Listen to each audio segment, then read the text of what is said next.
Howdy, boys and girls. So, got a package from Maxpeedingrods, or Maxpeedingrods.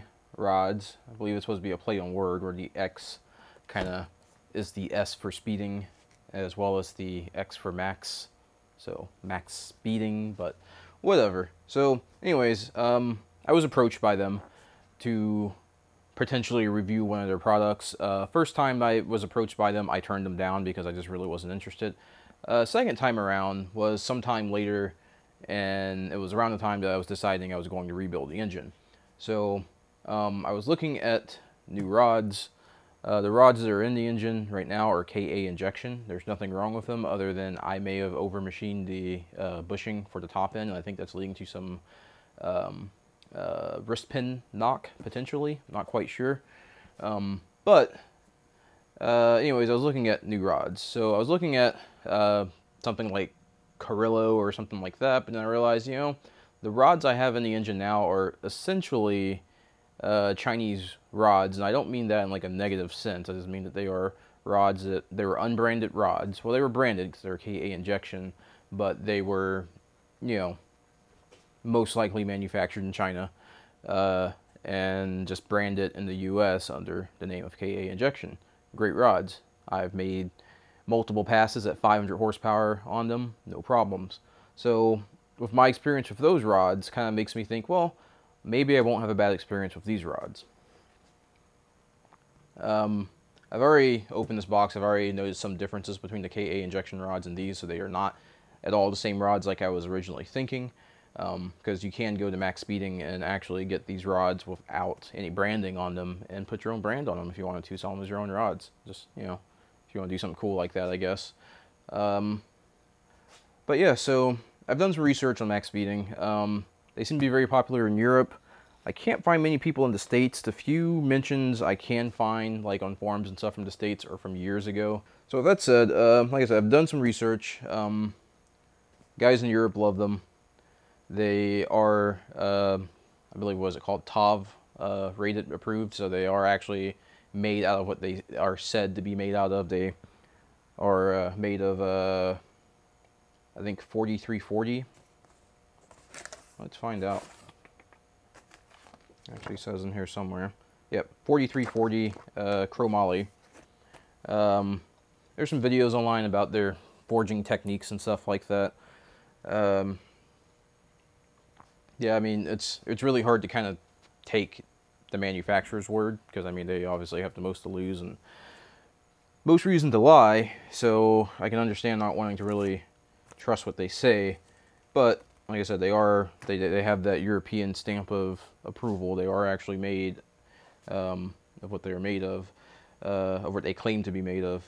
Yeah, so as far as buying stuff like this, I'm willing to take a bet that the majority of stuff made or stuff sold into the United States, you know, stuff like Eagle and trying to think of some other names of the lower end H-beam rods, but a lot of the stuff that's sold in the United States is, some part of it is manufactured overseas. So as far as the forging process, usually most of the forgings are done overseas, and then the finished machine work is done in the States. So that would be my area of concern, is the machining up to snuff? You know, the forging's probably fine, because they, like I said, they probably manufacture, maybe not these guys, but they probably manufacture for other manufacturers, or for other companies. So the question is the machining up to snuff? Is it a, this is actually a good product. So anyways, here's packaging, nice box. I guess I should go over some of the stuff that's on the box here. Let's see. Official component suppliers for racing teams. Maxpeedingrods off-road racing sponsorship program contact us to get the opportunity for your car. We got connecting rods. They are CR Mazda 133. I guess that's their own internal stuff there. And then I'm guessing a serial number. That's pretty much it. Some recycling stuff and some more. For maximum racing performance, durability, and genuine affordability, here is Maxpeedingrods. So for points, I will say, haven't found any English yet, So that's a plus. Everything seems to be so initial.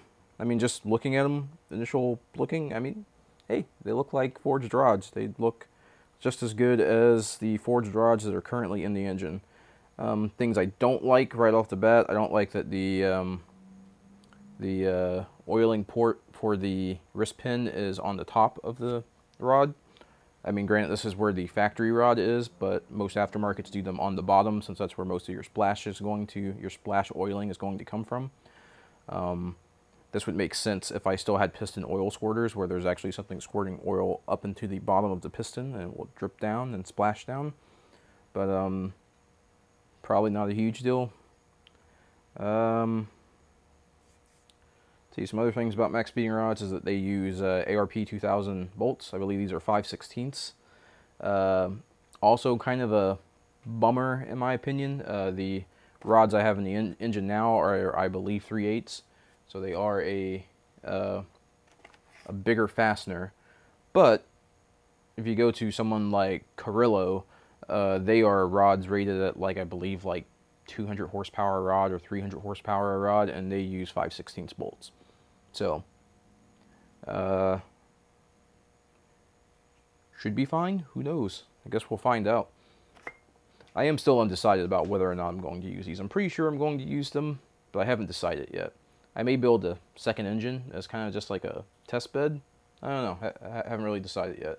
I'm genuinely interested as to whether or not these will hold up to the abuse. I know, like I said, back in the day, a lot of the Miata guys just swore by these things. Like, you couldn't find a forged engine that didn't have these rods in it, a forged Miata engine that didn't have these rods in it, because they were cheap. I'm sorry, they were inexpensive. Like I said, back in the day, they were used quite a bit, but those guys were only pushing about 300 horsepower. I'm looking for about 600.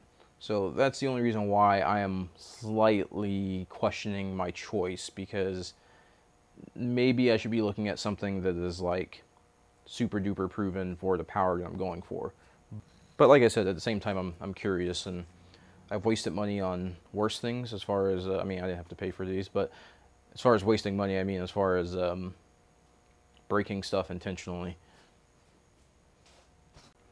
Forging looks good. I don't see anything that looks irregular or kind of like out of place or weird.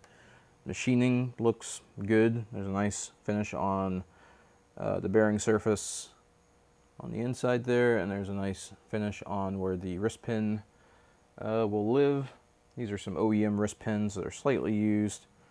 You know, they're a pretty good fit. They're a little, I wouldn't say they're wobbly, but good fit. I remember that these were smaller than the pins that came with my Wiseco's. My Wiseco's were a very tight fit, which is why I ended up machining the bushing on my other rods that are currently in the engine, which is why I'm in the situation I'm in now. One very nice feature that I really appreciate about this is that the rod, each rod is individually serialized. So the rod and cap have individual serial numbers. So that means that you can't mix up the rods. And plus you have them on the same side, so that you can't, I mean, you should know better that, you know, where the detents are, they should be on the same side, but there's no question because you have a marking on which cap goes to which rod and which direction it's supposed to go. But yeah, it's pretty cool that they are indeed all individually serialized. And, you know, it's laser etched on there, so it's never coming off. That's pretty cool. The only other question I really have is weight. I have gone through, or I will go through and I will measure this orifice to make sure that this is actually round. It's not going to be exactly round because they're not, by design, they're not exactly round. But I just want to measure this to make sure it's in spec. And I'll be using a bore gauge to do that. So this is the same gauge I used to build my engine. This should fit, I believe, the smallest piece in here. I actually had to order a special little doodad there because the ones that came with it were too small. So yeah, that should fit in there. Basically, the way the measuring of that works, basically what you would do is you would figure out the diameter this is supposed to be, and then you would use a set of dial calipers or a set of micrometers, and then you will set your micrometer to the width of what this is supposed to be, and then you would zero your gauge inside of those micrometers. Then you stick this in here, and this will tell you plus or minus how much smaller or how much bigger it is than that measured standard. There's a good video of actually someone else doing this for the exact same set of rods. So if you're interested in that, you should check his video out, and I will probably link it in this video because I don't feel like filming all that for you guys. The other thing they claim is that they should be balanced. I don't know to what extent they're supposed to be balanced. Let's go with grams.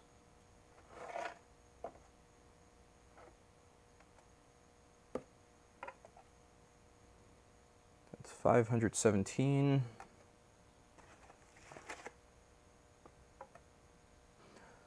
So 518, 518, 517. So they're within a gram of each other, which is pretty impressive. So they are indeed balanced.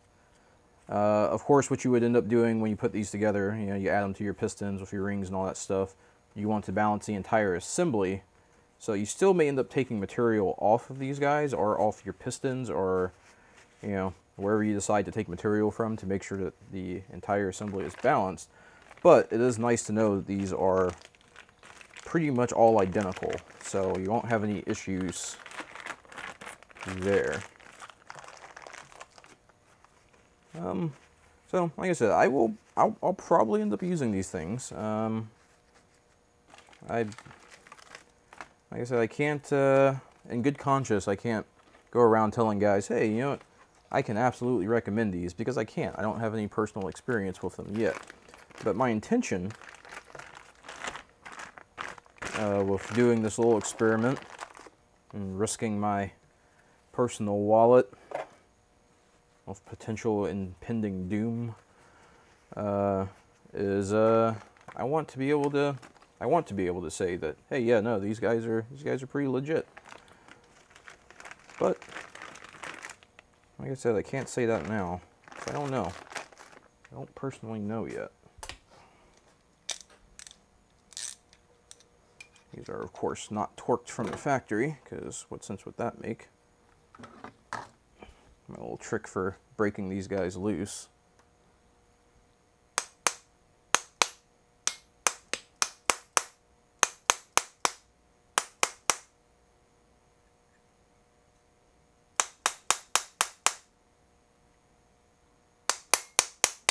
There we go.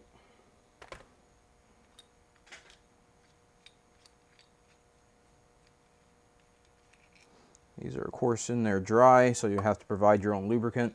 That, I will say, is a negative on these guys. Like, I would think that if you're going to sell rods and you're going to sell them with ARP hardware, you should also include a little pouch of the ARP lubricant. That'd be nice, but I guess I'll have to source my own.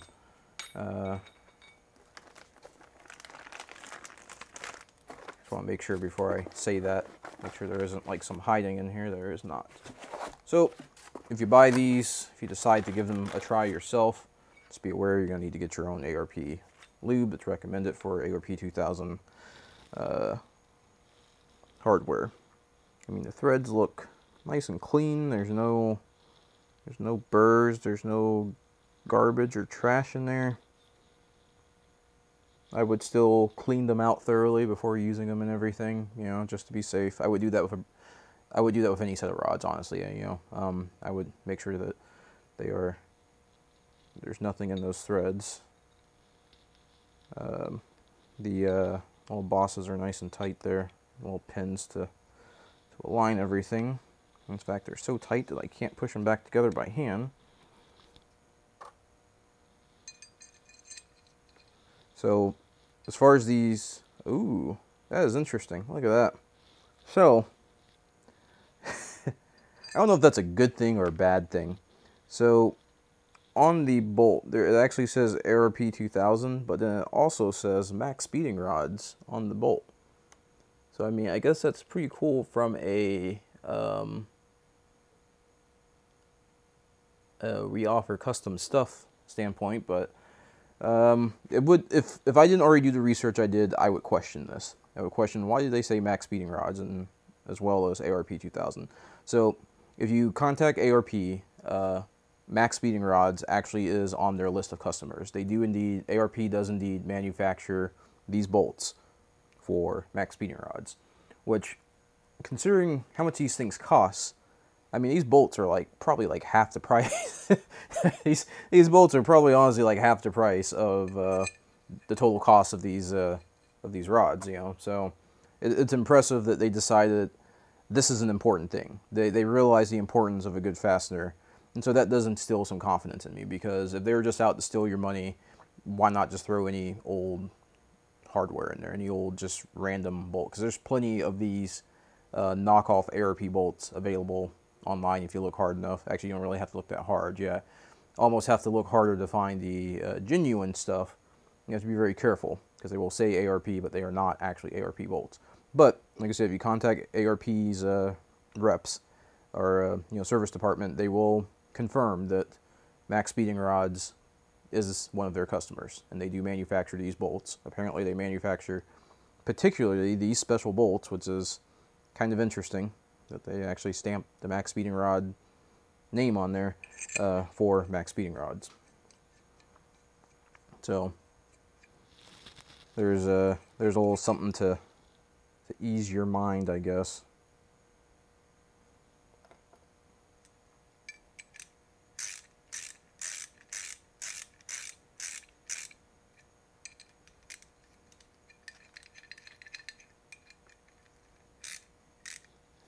Another thing I'm super nerdy about is the seam here.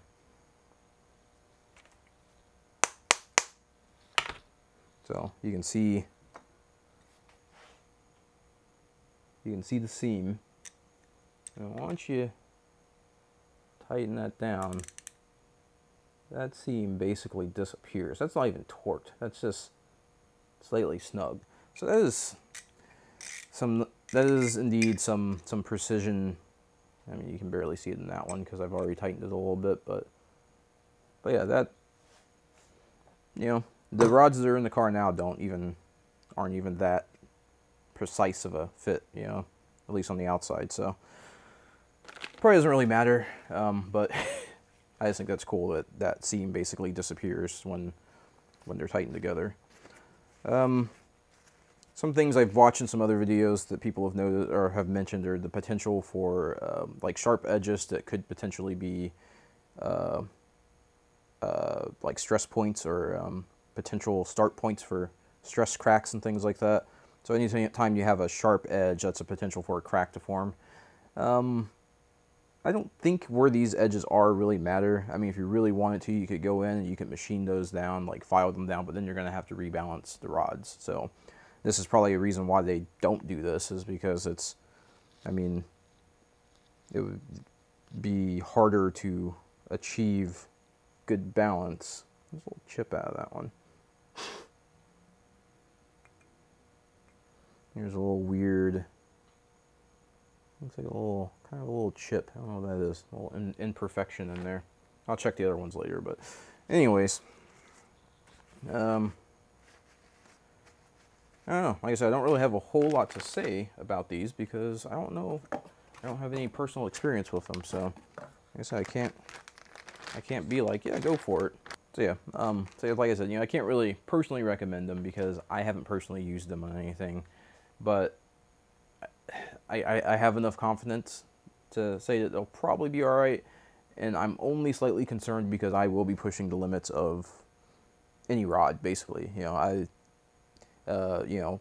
500 horsepower, 600 horsepower over 1.8 liter, and that's 600 to the ground, so that's closer to 700 at the crank, or 650 at the crank. There's a lot of power to try and squeeze out of 4 cylinders out of a 1.8 liter. So for those of you not familiar with the car, that's probably just tuning in just because it's something about Maxpeedingrods and you have no idea about my channel. Be sure to check out my channel. Be sure to like this video and also be sure to subscribe and smash that bell or whatever it is the YouTubers say. But in all seriousness, so yeah, here's the car those rods will be potentially going into. This is a '93 Ford Escort GT. The engine is very similar to what's in a Mazda Miata. Well, it's the same family of engine, some slightly different things, but I won't get into that. You can check out some of my other videos if you really want more detail on that. But anyways, 1.8 Mazda BP, Wiseco pistons, 8.5 to 1, KA injection rods, ACL race bearings, boundary, forged oil pump, skunk 2 intake manifold, BP4W head from a later Miata with the cams and lifters and all that fun stuff. Currently being ran on a Fuel Tech. We're on a Fuel Tech FT450. Got a nice switch panel in there and everything. Some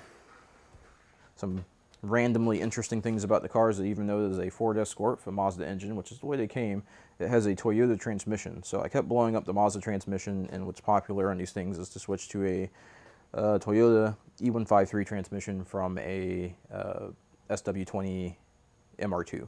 Or you can get them out of a 99 Camry, or a Celica All-Track, or a RAV4 if you can find a manual one. And yes, you can actually run the entire all-wheel drive system too. There's a few, especially in Australia, New Zealand, there's a few BG chassis cars. In Australia, this car is called the Ford Laser, by the way. The TX3 is the hot boy turbo one. But yeah, there's a few of them converted to all-wheel drive and all that fun stuff, but this is just front-wheel drive. But anyways, Toyota transmission, because I kept blowing up the Mazda transmissions. Haven't had any problems since.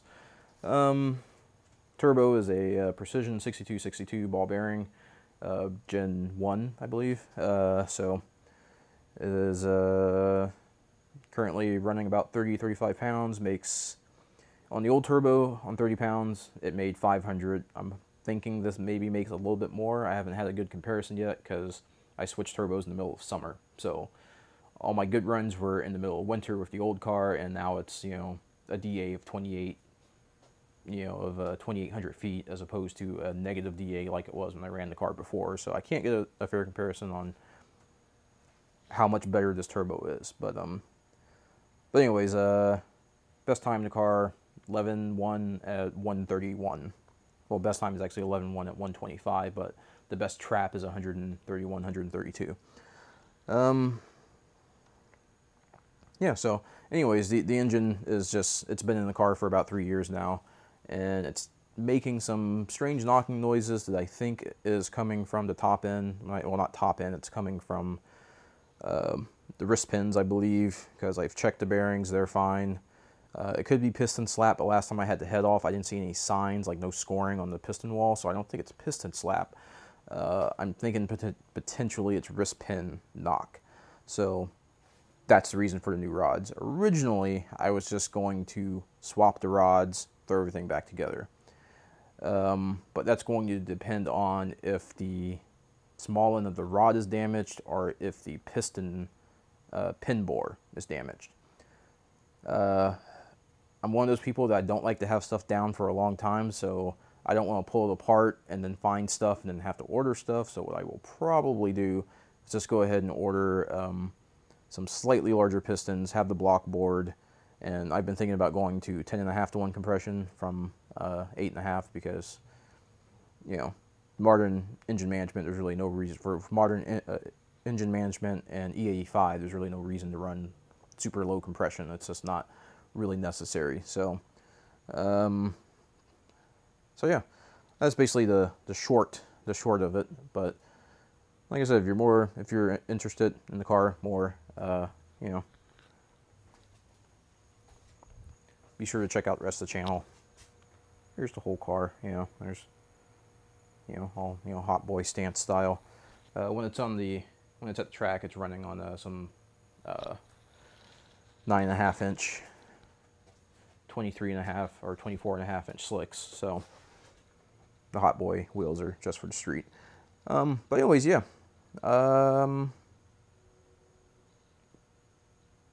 pretty much it, I guess. Till next time.